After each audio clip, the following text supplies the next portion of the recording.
Hello, everybody. You remember back when you were a kid and you had dreams, right? You had big dreams. I want to be an astronaut or the president or, own a business or, whatever it is that you wanted to do as a kid. Look at your kids now. If you're around kids, I'm around kids, through church and friends and stuff. Up until about 7 or 8, they've got dreams. They dream big. But what happens? The world starts beating those dreams out of us. No, you got to get a good job. You got to go to college, get a good job, right? And pretty soon the dreams are gone. It's like, nope, I need to make a living. I need to pay the bills. I need to save my little nest egg for retirement. I need to go on a little vacation, family vacation. I need to raise my kids. And I need to send them to college. All this stuff. Those are not, I won't say they're not dreams. Some of those things could be dreams. If no one's ever gone to college in your family, then going to college could be a dream. But what I'm talking about are those childlike dreams that where you have no idea how. And, forget about current circumstances. But if you could just close your eyes and have a magic wand, what would you dream? What would your life be like?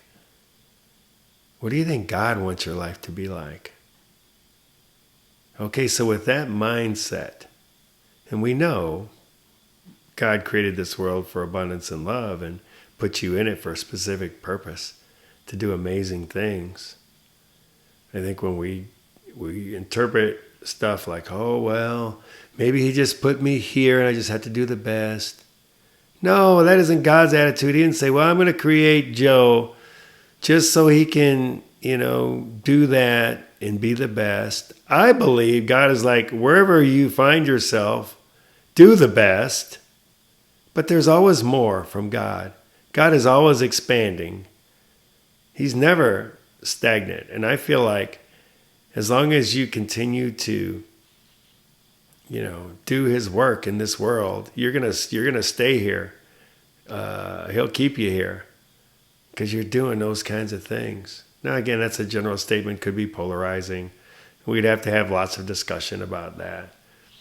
But it is what I believe, and it sustains me, so it works for me. May not work for you. That's okay. So now that I wanted to set up this framework of dreams and how the world typically beats us up. A story they tell is like if you go into a room full of kindergartners and a teacher asks a question or something, they're all raising their hand and they're shouting, screaming out answers and stuff. You take those same kids 10 years later in high school or whatever, and they're in the back of the room and everybody's putting their head down. They don't want to answer. What's happened? It's the impact of our school system and our environment. We teach kids to memorize. We don't teach them to think, right? So with that dream in mind, getting back to your dream state. Yesterday we talked about what are 5 things that make you awesome. Now take those things and put them into a dream scenario. Wow, this is what I'd be doing. All 5 of those things that I'm awesome at. That's what I'd be doing in my dream state. So now the thought process, the exercise today is, who are your dream stealers? And a lot of times it's us. Point the finger right back. A lot of times we steal our own dreams by those limiting beliefs that we have. So let's take us out of the equation because we've talked about that a lot. Who are the dream stealers in your life? Who are the people that are the naysayers? Who are the people that, if you want to take some initiative, they're like, well, yeah. Who are those dream stealers? And how, so again, take some time, write down their names. Dream stealers. Could be at work, could be in your personal life, could be your spouse. I'm just saying. They are not serving you. How are those dreams? How are they serving you in your life? So again, write down some names, those dream stealers, and write down how they're serving you. They're not. They're not. So again, you may not be ready for this. Robert Kiyosaki spoke into my life through his book years ago and said, take a look at the 5 people you spend the most time with in your life, and you don't like what you see. You got to change those people. I don't care who they are. Ooh, that's big.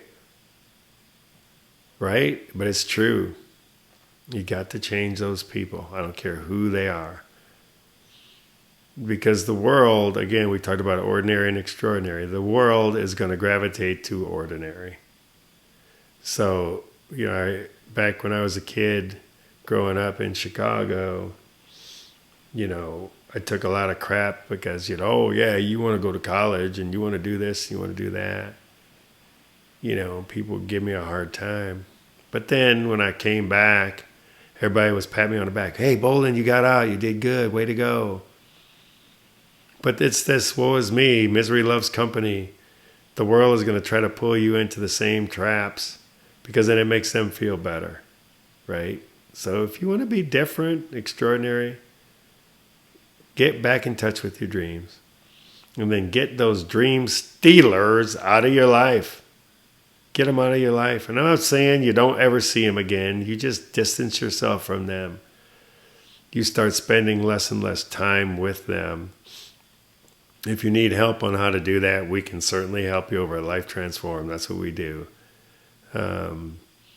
Mainly, we get you into that environment of people that once you experience that environment of people who are for you, don't judge you, are in harmony with you. Once you experience that, things change. You'll look up, you're like, wow, I don't have any negative people in my life anymore. Imagine that. Because what you give off, you attract. And what you're around, you become. So let's up level, y'all. We've got plenty of opportunities for you to up level, in my humble opinion. So join us. Get in contact. I love it. Talk to you soon.